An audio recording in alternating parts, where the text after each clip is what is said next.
through and up at the end as well. Now, while really every adult needs some form of estate planning, and the basic documents that I'm going to discuss today and some of the common ideas and pitfalls that we see, newlyweds are a segment of the population that oftentimes aren't thinking about these types of things. They're not thinking about updating assets or putting different legal documents in place.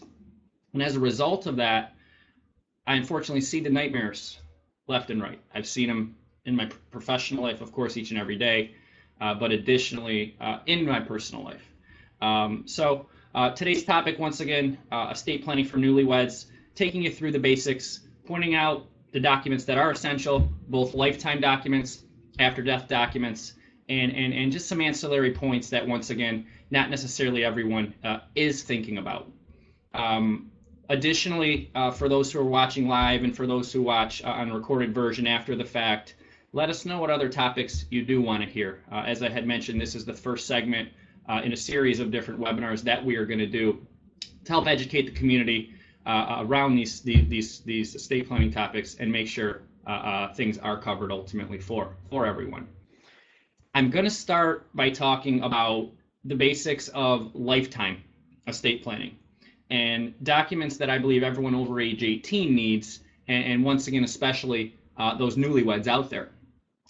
The two basic forms of lifetime documents you will see here on the slide are powers of attorney. The first one being generally termed the durable power of attorney. I typically categorize it as financial or financial decisions. Sure, this is paying bills, this is filing taxes, this is opening mail, the basic things that each and every one of us take for granted. But as an individual gets married, it's very often thought of that their spouse just has full reign and full control over assets or over different decisions. Unfortunately, that's not the case. Depending on how assets are titled, which I'll get into in a slide or two, more focusing on after death and how those things are, how the assets are distributed when that time comes. What I'll stress is, for those newlyweds out there, is if your spouse is not on your bank accounts, they're not going to be able to access that money if a bill ever needed to be paid.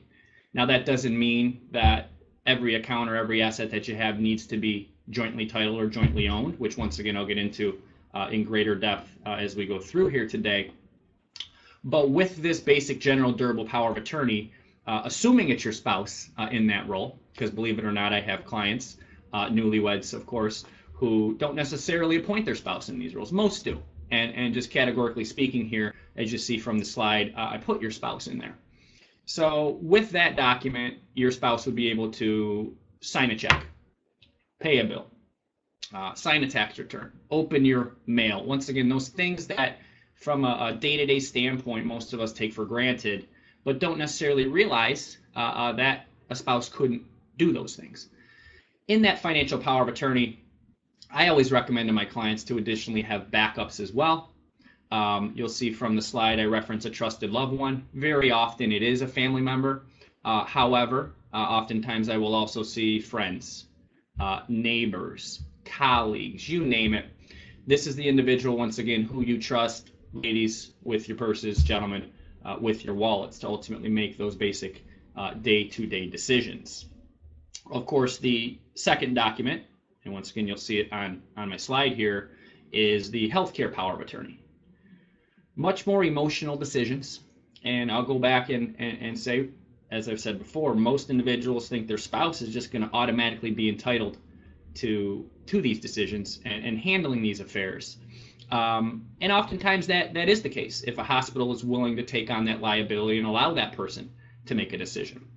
However, every newlywed or every adult I've ever sat down with in 10 years of practicing estate planning, I've made the simple recommendation that you need a patient advocate designation or a healthcare power of attorney appointing that spouse, or once again, that trusted individual in your life, loved one or not, with backups as well, just like we had referenced in the financial. As you see going further down the slide, the two references at the bottom, the advanced directives and HIPAA, starting with advanced directives, also commonly called DNR, living will. But what advanced directives are, they give you the ability to decide or to tell your family, to tell these appointees, specifically your spouse, what you would want to see happen in certain situations, using life support as an example. Choosing treatment A versus treatment B. Because from my experience, and probably from your personal experience you've seen, doctors don't always agree on what to recommend or what the next step in the medical dynamics going to be. So having those advanced directives are very important. If you've never had that fun discussion with that loved one, with that friend, that's where now this document comes into play, appointing individuals there, because your spouse may not be able to just automatically make that decision. An easy pop culture example to use, if you recall, would have been Terri Schiavo. And not to give you a 3-hour story on Terri Schiavo, which of course I could. I talk about her in my professional day job each and every day. But if you recall, Terri Schiavo was a 27-year-old married gal down in Florida. Terri fell into a coma, made some poor dieting decisions, fell into a coma. However, she didn't have a healthcare power of attorney. Her spouse said, take her off. She wouldn't want to live like that, meaning take her off life support. And then, of course, her parents chimed in and said, no, we want to see a miracle happen. And ultimately, a 15-year legal battle ensued. Okay. Now, to be fair, that's been litigated. And if you or I were in this incapacitated state, it's very unlikely that we would draw that media attention. Okay, because if you it was nationwide. I couldn't open the newspaper or turn on the TV without hearing about Miss Schiavo. Heck, I grew up with it. So just an easy pop culture example. When I hear, hey, my spouse would be the one making that decision and a hospital would allow them, then I always draw, once again, the Schiavo situation. And ultimately, when that rings a bell, it definitely hits home. Second, the second bullet point, referencing the Health Insurance Portability and Accountability Act, otherwise known as HIPAA, very strictly enforced federal privacy law. Without some form of waiver, and something to keep in mind when you go see your doctor, when you go to the hospital, oftentimes they're having you sign a general HIPAA form. Well, and what HIPAA is just a federal privacy law. It protects your medical records, keeps them private, and unfortunately, and try this out, you newlyweds out there, try calling your spouse's doctor and getting information, okay? Assuming that spouse is an adult, well, you shouldn't be able to get that information unless some form of waiver is included or has already been signed. So when you go see your physician, just a quick tidbit here, next time you go in for your yearly physical or your next appointment, ask them for some form of HIPAA waiver, which would allow you to give authorization to the right people. Prior to being married, I would typically put my family, put my mother, my father, maybe my brother in that example. However, my physician now has that HIPAA waiver. Additionally, it's built into that healthcare power of attorney document that I've been discussing. So just some quick, easy bullet points on the healthcare document, at least as far as specific provisions that are in there, things that the documents should have or ultimately need to have. Once again, appointing the right people to make decisions on your behalf. First off, financially, bills, taxes, opening mail, very general, day-to-day things. And then second, much more emotional document or emotional decisions being the healthcare power of attorney. As we saw with Ms. Schiavo, not having a document like this in place, if the medical provider or assuming a bank is not going to let you into your spouse's bank account if you're not on there, they won't. Trust me on that. Go try it if you want. This is now where your family will need the help of a probate court. And as you can see from some of my bullets here on the slideshow, it is a pain in the neck. There's, of course, going to be a time lag. There's, of course, going to be costs or expenses, court costs, attorney fees. You see my number right down here. This isn't a one-size-fits-all. And frankly, should have said this right off the bat. This seminar is not one size fits all. Everyone's a little different, has a little bit different needs, has different wants, of course, but they're going to be looking at a significant bill. And very often, what I'm telling my clients is when there are no directions in place, whether it be these lifetime documents, whether it be the after death documents that I'm going to discuss here in a moment, it leaves it in the hands of a judge who, frankly, well, in most cases, 99% of the time, if not more, does not know you, does not know family dynamics, doesn't know ladies who you trust with your purse, gentlemen who you trust with your wallets, or ultimately who agrees with your healthcare ideals and who could make that emotional decision, or at least follow your wishes if need be. So the point here, designating the right people, having the right documents in place. A spouse is not going to be allowed in your bank account unless they are co-owners on it. With this power of attorney, they could have access. Healthcare power of attorney, accessing medical records, making decisions, and really just putting you in a position where if ever you needed assistance or ever you needed help, the right documents are in place. From a copy standpoint, I typically recommend your bank get a copy of your physician or specialists have copies of your healthcare power of attorney. And then, of course, everybody you've appointed, one way or the other, should have access to these documents.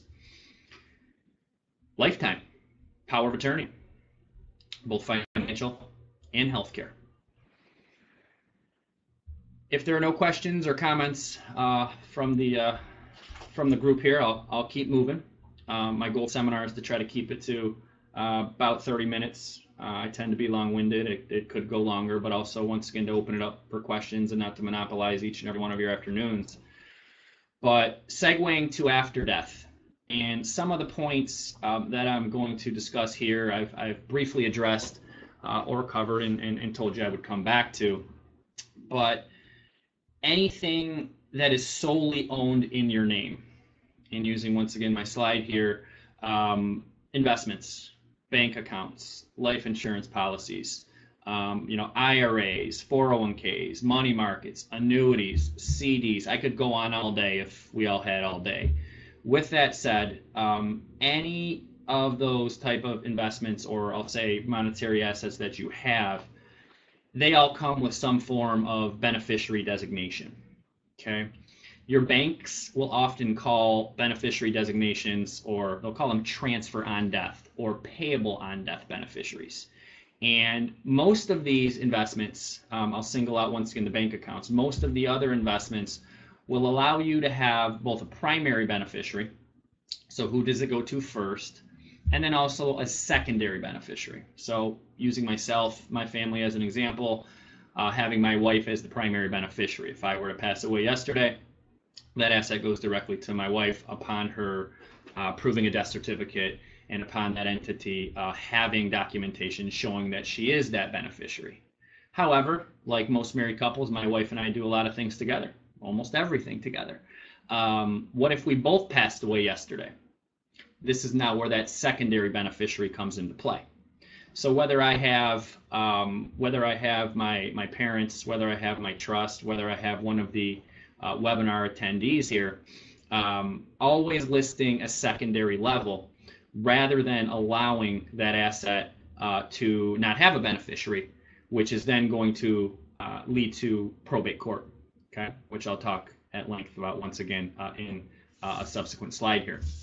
So I can't overkill this enough because, and something that my clients or the individuals who I sit in front of each and every day or lecture to or give seminars to, I tend to overkill that because it is so basic, it is so straightforward, it is so simple to fill out a beneficiary form. And I'm passionate about it because, once again, I see the nightmares every day professionally. I've seen them personally. Please double check these things. If you're employed and you have that 401k, 403b, 457 retirement account at work, if you have that life insurance policy at work, or just these outside of work assets, please reach out to your office manager, your HR director, the investment company that manages these, because it is literally a swipe of the pen. Okay, you will need to know the beneficiary's vital information, such as, well, I'm sure you know your spouse's name, address, date of birth, those type of vitals, but you typically need social security numbers in order to fill those out. So as you go take care of this after today's webinar, or as you go to review who you have in these different beneficiary designation roles, go prepared to make sure that's the case. And ultimately, walk into your bank. You will need that information there. As I mentioned, oftentimes banks allow just a one level of beneficiary, and they typically will call it a transfer on death or a payable on death. So as you're listening here, jot those terms down as they might use different terms. So fill out your beneficiary forms. It's the first level of estate planning. And what I'll stress for all you newlyweds out there, or all of you who've been married for a significant amount of time, just because you're married does not mean your spouse is automatically the beneficiary of those assets. And they don't just automatically become the beneficiary of most assets. Notice my emphasis on most. As my 401k here at the law firm, upon me getting married a few years back, my better half immediately became the primary beneficiary pursuant to law. Now, if I wanted to make one of you webinar attendees the beneficiary of my 401k, and keep in mind I can change that anytime I want. But my point here is that if I wanted to make you the beneficiary of my 401k, my wife would have to sign off on that, and she would have to agree, going back to the law that I had referenced earlier. IRAs, individual retirement accounts, life insurance policies, money markets, CDs, stocks, all those things I was referencing earlier, right? Those don't work that way, or typically they don't work that way. Okay. Now, once again, not a one-size-fits-all seminar. So as you go to look at these things, reviewing them, updating them, and completing them, make sure you read that fine print, or better yet, send it over to me. Come see me. I'll read the fine print for you and instruct you on exactly how that needs to be handled, or what the best way to handle that is. So check your beneficiary forms. If you only take one thing from this seminar or this webinar here, and I believe you'll take more, but check those things. Just because you're married now does not give your spouse automatic access to that asset. And very often what I'll see is the wrong person on the beneficiary form. Or if maybe this is a second marriage, third marriage, what have you, you very well may have your first spouse listed on there. So check these things. I see a nightmare happen at least a couple times a year with wrong beneficiaries designated. There's one of my tangents I was referencing a second ago. You're supposed to cut me off, webinar attendees. In staying on the different financial assets as well, you'll see jointly owned assets, or I see jointly owned assets all the time, but I also see, especially in newlyweds, I will see assets that continue to be owned just in one individual's name. Now, that's not right, that's not wrong, okay? And typically I would advise anyone who is getting married or is considering getting married to consider how your assets should be titled.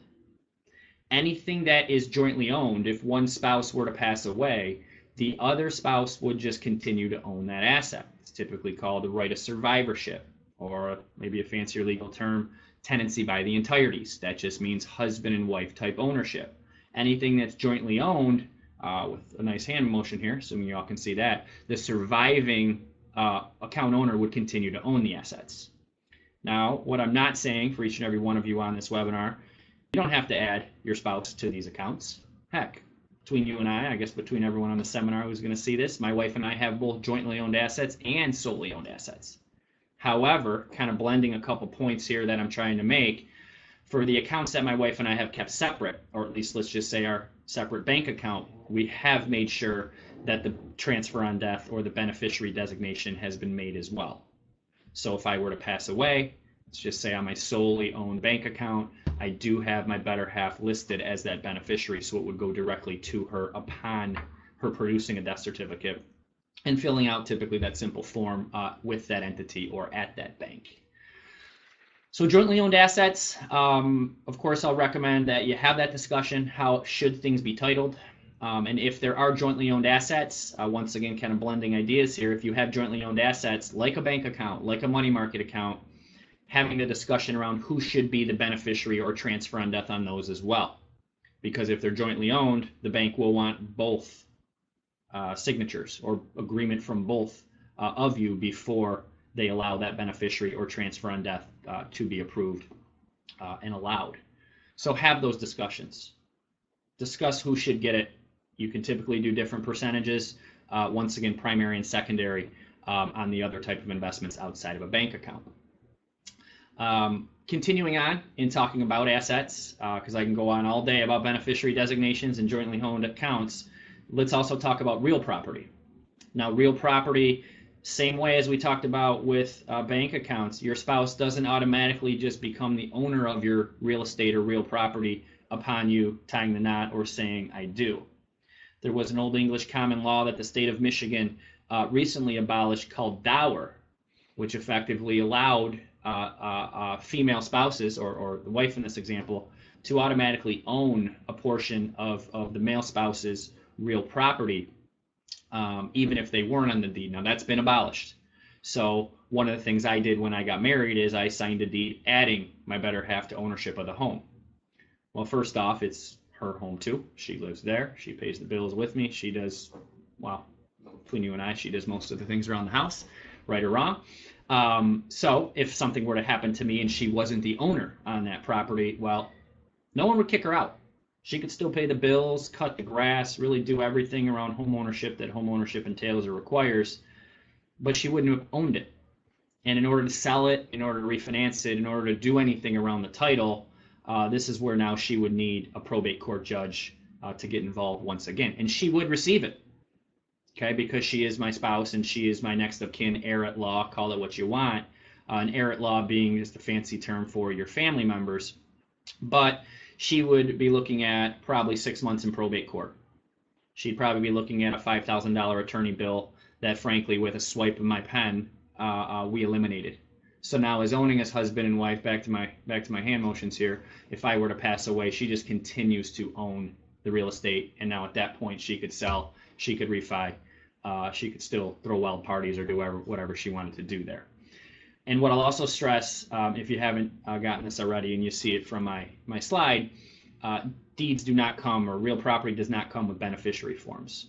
Now, there's a lot of fancy deeds out there, quitclaim deed, ladybird deed. Once again, I could probably do 2 hours on deeds alone as well. If you have further questions, comments, concerns around real property, this is a big one, because once again, I'll go back on a lot of the assumptions or misconceptions that are out there.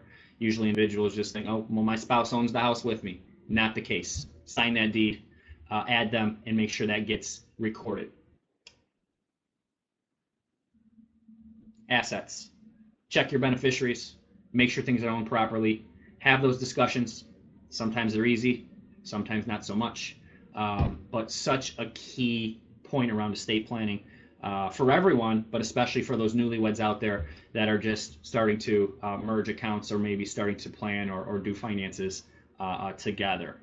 Okay, so beneficiary designations, ownership on assets. I cannot say it, I cannot repeat it enough.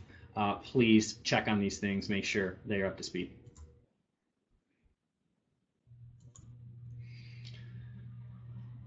I talked about 401ks, I talked about life insurance policies at work. And that's really where this slide goes. Continue to check your benefits. Give your office manager, your HR director a hard time. We just missed open enrollment here, usually for individuals who have different enrollment options at work. Usually it's September or October, maybe even some in November there. But I hear a lot that, hey, my open enrollment just passed, so I can't now go back in and change beneficiaries. That is usually 99% of the time not the case. You can usually change those anytime you wish. So once again, go knock on your HR director's door, office manager, and make sure these things are up to speed. I'll say it again, I can't repeat it enough. Making sure those things are buttoned together and tied up. As we've gone through here today, we've talked a little bit about probate court, as far as in the lifetime documents with the powers of attorney, a judge appointing someone to unlock the bank accounts, a judge appointing someone to make those emotional health care decisions for you. Once again, of course, many pitfalls there. And of course, I'll discuss the pitfalls of after death. Okay. As we had discussed in the prior slide, if your beneficiary designations aren't proper, or if ownership's not how you want it and you were to pass away, using myself again, I passed away yesterday, The judge is going to be the only one who can unlock that life insurance policy or my home if I don't have someone listed, specifically my wife. You see from the slide here, it can be very costly. Attorneys are typically not cheap. The court costs, the filing fees, they add up. And of course, I'll use the statistics that you see here on the slide, 3 to 10% of the estate, 9 months to 2 years. These are figures that I'm going to agree with. These are AARP figures as well. But these are things that my colleagues and I see and ultimately have to navigate through on a day-to-day basis when these things aren't put together. Now, I pick on Cousin Tony a lot in my meetings. And Cousin Tony is, he's that arbitrary person, and if anyone on the webinar here has a Cousin Tony, my apologies, maybe I should use a more original name here, but Cousin Tony is the guy or the gal who comes out of the woodwork when the time comes, who I supposedly promised all of my ties to. And Cousin Tony comes when I pass away and says, well, wait a second, Andrew promised me all his ties. Or I was supposed to get a piece of that life insurance policy, or hey, the vase in the family room, right? That should be mine. I'm not suggesting each and every one of you have a Cousin Tony in your life, but I see a lot of Cousin Tonys, is what I'll tell you. Individuals who will come out of the woodwork asking for things, supposedly things that were promised to them. And of course, that's going to, or that could cause family turmoil. Okay, but additionally, that could only increase the costs, the time commitment, and really everything that comes with this unfortunate probate court process. So, and I use Cousin Tony arbitrarily, as I mentioned before, but this could be anybody in your bloodline, is what I'll say. Your best buddy or your next door neighbor, they really don't have standing to come argue for your assets when assets are going through probate court. There are some minor exceptions there, but with that said, that's where I'll use the family member. So having something down in writing, letting a courtroom know what you want to see happen, or potentially having the ability to avoid probate altogether. And we'll discuss those in wills and trusts here in a couple slides. But additionally, for those newlyweds out there, continuing on, it really just, well, if you're planning on having kids, I really want to focus on guardianship and deciding now who would take care of those kids. Because oftentimes, and if you have children, you can speak to this, as the children are there, you're busy. You're doing this, you're doing that, you're at work, you're at home, kids are taking up all your time, and you don't necessarily revisit these things. Of course, I'll tell you to review them constantly and always be thinking in the back of your mind who these people should be. But a judge is going to be the one to appoint these individuals unless you do take that initiative. Specifically, the guardian, who tucks your kids in, who drives them to soccer practice, who helps them with homework, does the basic parenting that each and every one of us do. Whenever I'm sitting down with individuals that have minor kids or that are at least planning on having children in the future, this is always a key focus and maybe the most important thing that needs to be discussed. Family members, friends, the older generation, maybe someone around your age. We can make arguments for all those different individuals. There is not a one-size-fits-all. I cannot stress that enough during this seminar. I know I've been redundant and repeated that several times. So thinking about those kids and who would take care of them. The second key role, and I'm sure some of you on the seminar, if not all of you on the seminar, have heard the term executor. That's the individual who administers the estate, who potentially manages the money for an underage child. This is the person, once again, when you take initiative, ladies, the one you trust with your purse, gentlemen, the ones you trust with your wallet, who handles the day-to-day execution of your estate, distributing assets, making decisions on, do we sell the real property? Are the kids going to continue to live there? Those types of things.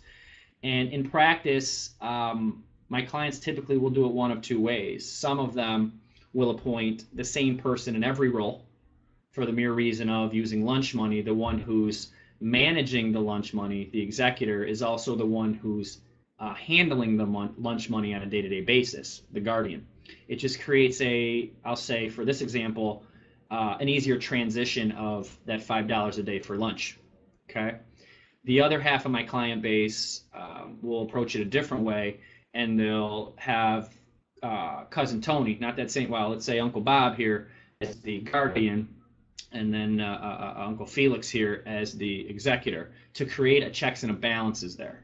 So when we need money for lunch, the guardian is asking the executor, and the executor says yes, the executor says no, these types of things. If you want to call it a checks and balances, you can call it that. Once again, in practice, I don't believe there's a right or wrong way to do it. I think it really just depends on who do you have, who do you trust, who are those individuals. Logistics, of course, should come into play as well. Who takes care of the kids, who manages the money. The lucky number, just continuing on my slide here, when you pass away is age 18. When I say lucky number, that is the age that the state of Michigan has said we're all financially mature adults and we can legally inherit assets. So insert your favorite joke here, webinar mates, or anyone who's watching me after the fact, thinking about what you were like as an 18-year-old. And not picking on you, more so picking on an 18-year-old. I can pick on myself as an 18-year-old many moons ago, and I laugh all afternoon or all evening thinking about what I would have done with those assets. So maybe not always the best scenario. I can think of worse things in this world, of course, but around the world vacations, fast cars, all these types of things. Who knows? And I see nightmares once again occur when inheritances are had by the younger generation, I'll say. And then the last comment I want to make, and this is something that once again I'll pick on all of us newlyweds out there, the potential for disinheritance. Now, what do I mean by that? As I had spoken earlier on a previous slide about the beneficiary designations, about how things are owned and titled, where it means everything. It rules the day. Okay, and I'm going to go back and use myself and my wife as an example here. If I were to pass away, so let's say I died yesterday, and I list my better half as the beneficiary of my 401, my life insurance, all these different assets, right? She owns the house, as I mentioned before. She's on the bank accounts. So everything goes to her. Well, of course, I'm okay with that. I love my wife. It all goes to her. Katie, live the rest of your life. Shout out to my wife there. I love you, Katie. However, Katie continues to live. And as Katie inherits these assets, or my life insurance as an example, she now has the ability to appoint anyone she wants as a beneficiary, whereas she might appoint a friend, she might appoint her family, or even worse, maybe she doesn't appoint anyone. And as I mentioned before, if there's no beneficiary designation, or if she owns our home by herself at our death, what's going to happen? Now that asset is going to be distributed to her family or her heirs at law. And maybe you see what I just did there, or where I just went, but let me clarify it. I passed, it all went to her. She passes, then it all just goes to her side of the family, or whoever she wanted to receive the asset. And I love my wife, love her endlessly. However, I love my family as well. So in that example, okay, you can see where whoever I wanted to receive the assets, or my family, was just disinherited. And what I'll say, once again, see this all the time in practice, when I do see disinheritance happen, very often, and more times than not, it's a unintentional disinheritance rather than an intentional disinheritance, because of course individuals are intentionally disinherited in lots of estate planning documents. So hopefully that made sense as far as the potential disinheritance. Once again, planning, not letting the judge or not letting Michigan's law dictate what happens to us. So, of course, moving on, newlyweds here, ways we can eliminate some of these issues. Once again, check your forms, check your ownership. I cannot say it enough. However, a will, everyone's heard of it, last will and testament.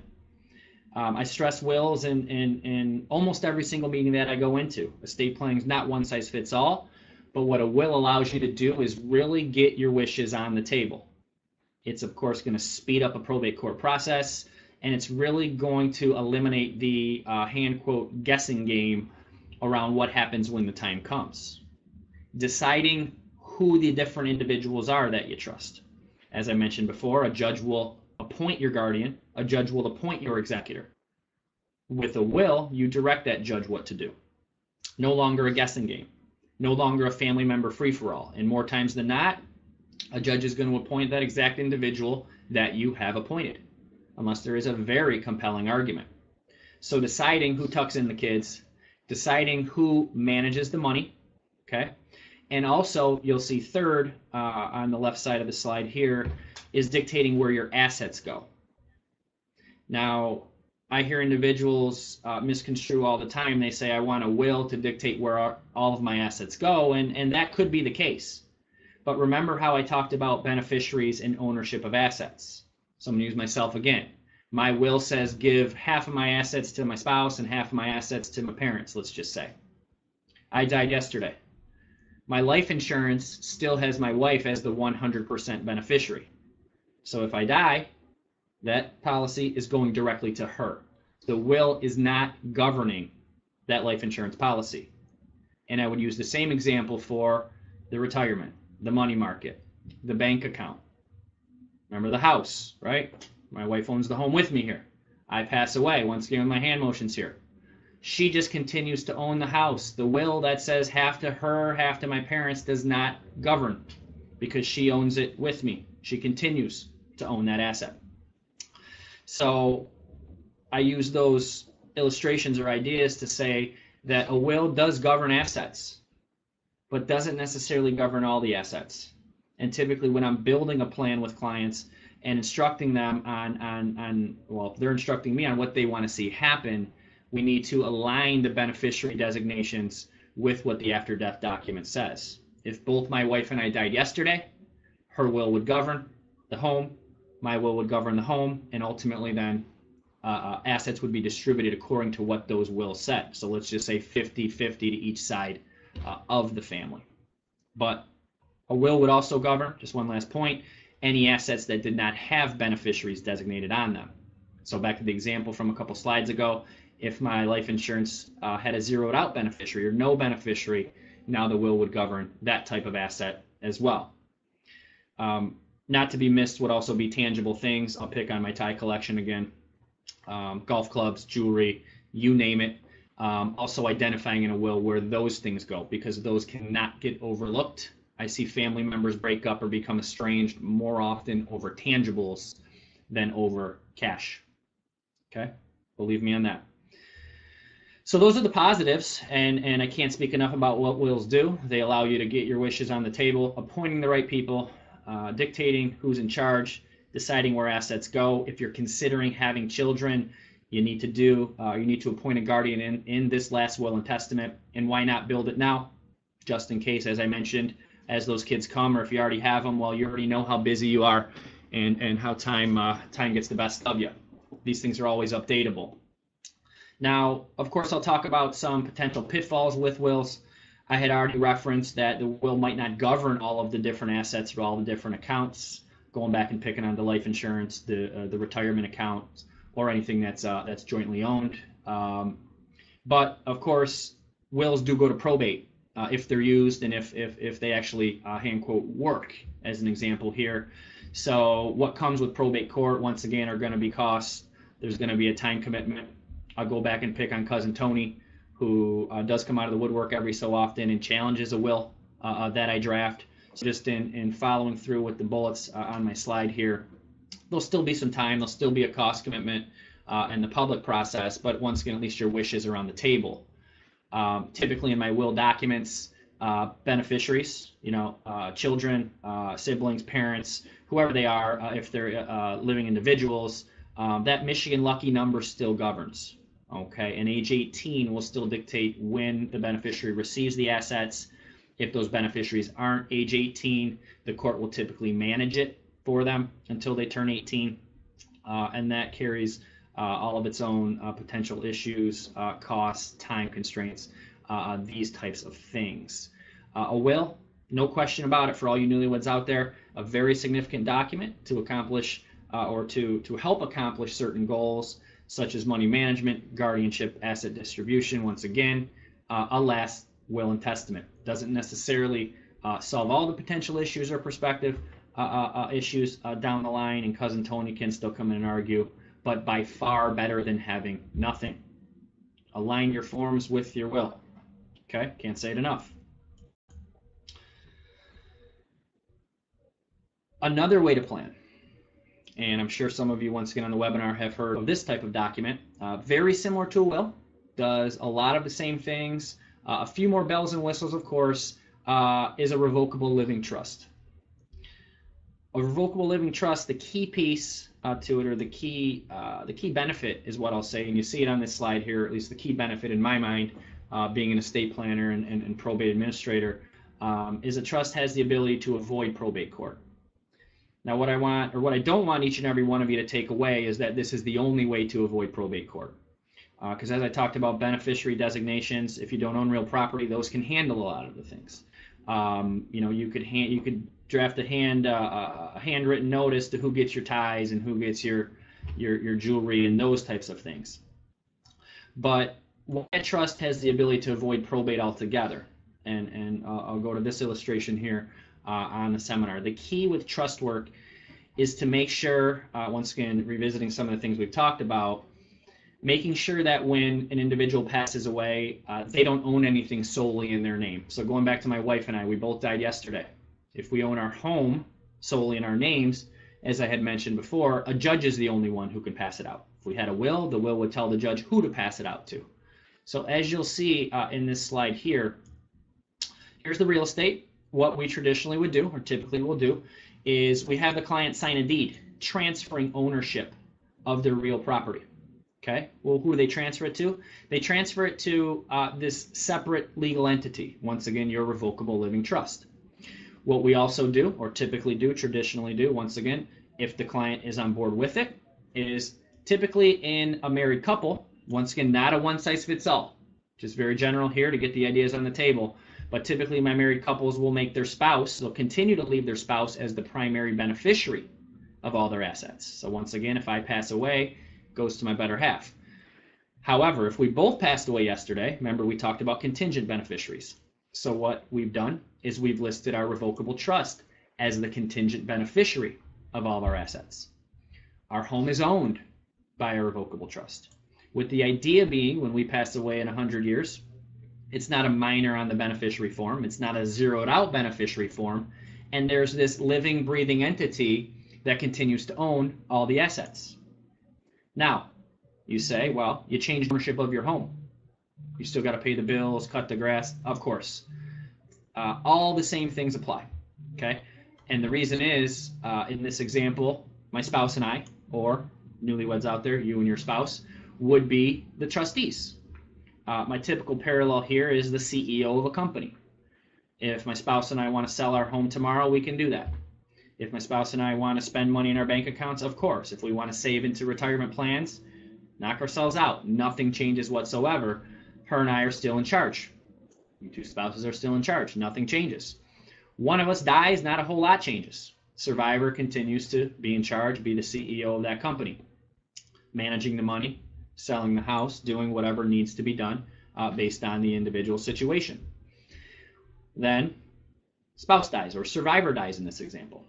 Here's where, like we had talked about before, in the power of attorney documents or in the will with an executor, you would appoint somebody now to step up and manage those accounts and those assets.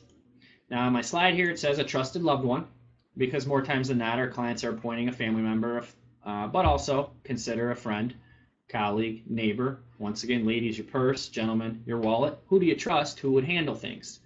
And then what this trustee's role is, okay, is to manage the funds, to make smart decisions, invest the money. Do we sell the real estate because the kids are going to need a place to live? Do we turn it into a rental property to create an income stream? This trustee is the one who's in charge, handles those decisions, and then ultimately distributes the assets to the named beneficiaries. In the example on the slide here, you will see child number 1 and you will see child number 2 in a 50-50 split. Right? I don't love one of my kids more than the other. However, so what that trustee does is manages the funds. We avoid probate because this living, breathing entity continues to own the assets. And what's also nice about a trust, and this is what triggers a lot of my clients to implement this form of document, is you can decide when the money gets distributed. Back to picking on an 18-year-old. Most 18-year-olds don't make the best decisions with assets. It's not a one-size-fits-all, once again. Okay?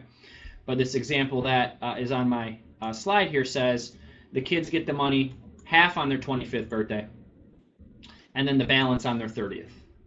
Now these I'm talking are the large lump sums. And all the while, right? Because who's gonna pay for childcare? Who's going to pay for lunch money that I was referencing earlier? How's my child going to get to school and to work their car at 16 or college at 18? These types of things, all goals that I have for my children or future children. Ultimately, it comes back to, once again, that trustee having flexibility to distribute the assets prior to whatever type of contingency plan is set. This is purely an arbitrary example with the distribution plan.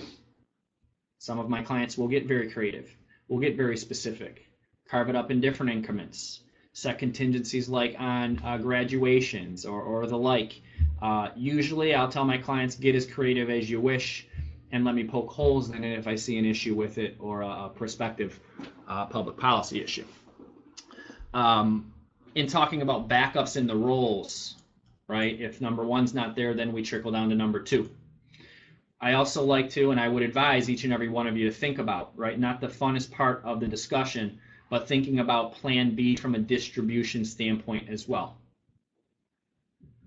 Pardon me, but if a child passes away before you or passes away before ultimate distribution of the estate, in documents I can build in subsequent generations. Whether you're grandparents now, whether you're going to be grandparents in the future, or even parents in the future, we can build in future generations. And this goes for the will as well, but if those future generations aren't there, then ultimately, well, there's always a plan C as well. So it's thinking plan A, plan B, plan C, building shelf life into these documents so that they can continue to live and grow with you as you continue to grow. Guardianship, going back to that, as I had mentioned a few minutes ago, that provision's in a will. Of course, I include guardianship in my trust as well, but you also need a will with a trust as well. You'll notice the name here, it's called a pour-over will, Old English common law term. The pour-over will acts as a backup plan or a safety net in the event there's an asset, or five for that matter, that never make their way into the trust. I talked about deeding real property in. I talked about changing ownership or beneficiary of certain assets, in this example making the trust the beneficiary. But let's just say there's that one account that gets left out. You acquire something in the future. You inherit something in the future. Maybe there's just that small bank account you had many moons ago that maybe you don't save into, or you just frankly forgot about it. Okay? Or I'll go back to it. Let's say you never changed your life insurance at work or that retirement plan at work, and you pass away.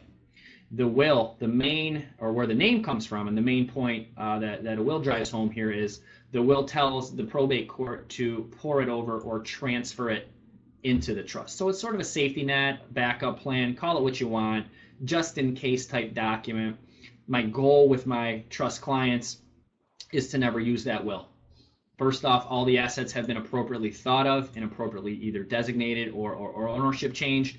But then second, and maybe more importantly for you parents out there or parents to be in the future, the will is also the document, like I said before, where you dictate guardianship. Who tucks them in, soccer practice, homework, once again, the basic parenting that each and every one of you do. So every trust that I've prepared comes with a will, unless there are, extreme circumstances or once again, I could go on all day with different examples, but just to get the nuts and bolts of how these documents work on the table. Pour over will as a backup plan, an asset you forgot about, you acquire in the future, or what have you, but also for guardianship purposes. Main differences being having the ability to avoid probate. We typically change ownership of everything or beneficiary designations to this separate entity. Once again, like a company, you're in charge with backups listed to manage, dictate, and distribute.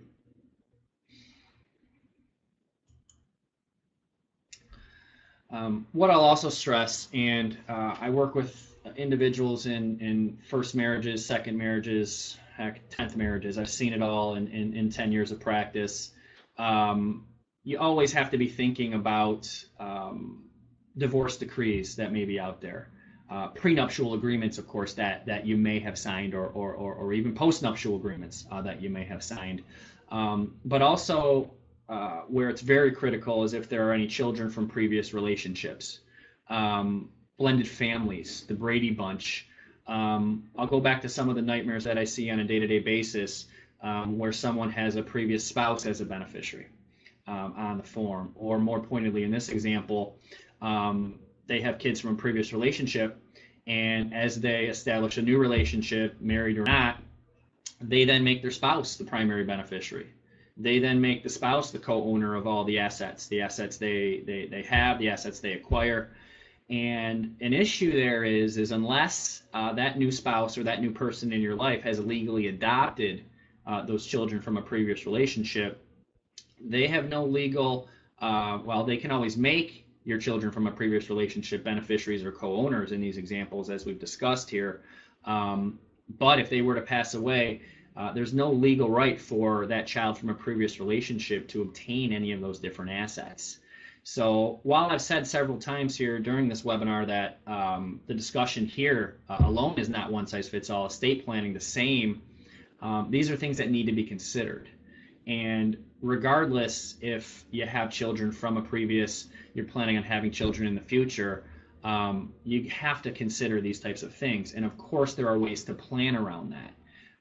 The example from the previous slide, just to go back, picking on my wife and I, is a joint document that protects our two children. Okay. What I'll say is there's a lot of different estate planning tools out there that can protect second marriages, blended families, and these types of things. So considering those things, of course, sitting down with the right professional to understand what things you've thought about, but also things that you would have never thought about, just so important. And oftentimes what these documents can do, they can allow you, if done right and properly, they can allow you to provide for not only your spouse, but also the kids from a previous relationship. So I'll say it again. I don't intend to be too redundant here. However, it's not one size fits all. Each and every one of us have different goals, different wants, different needs. Why we pick newlyweds? Well, once again, things not necessarily thinking about upon tying the knot. And if these discussions aren't had on the front end, unfortunately on the back end, it's very easy to have a nightmare occur, or explosions is what I would say. So all things to consider. Other ideas for you newlyweds out there, or for you non-newlyweds who are watching this or who are on the webinar: business ownership. I mentioned blended families, special needs beneficiaries, non-U.S. citizens. I could go on all day, but these are other key items or key areas that need to be discussed, thought about, and ultimately built into your estate plan.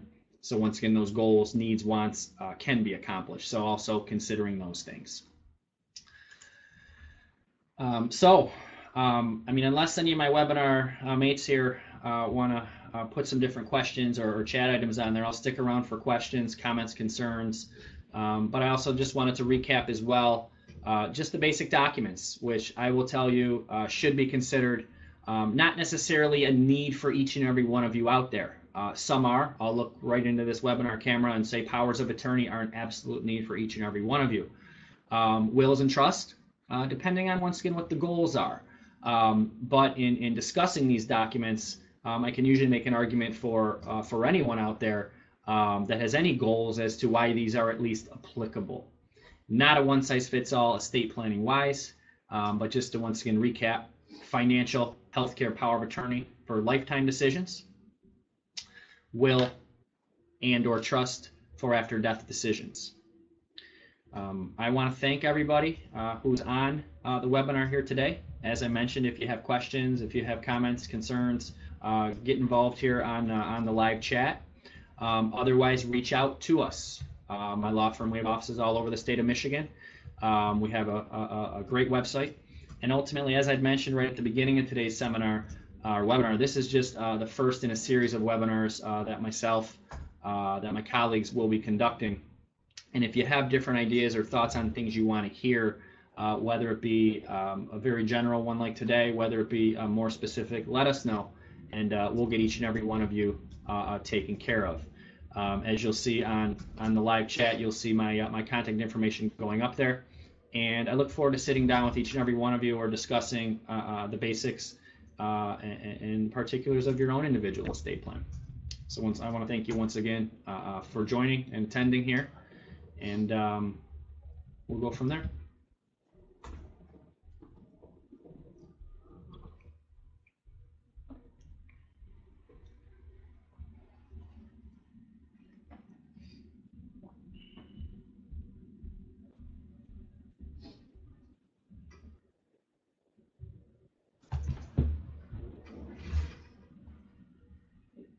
wrap it up. Let's click end event. I need to exit myself.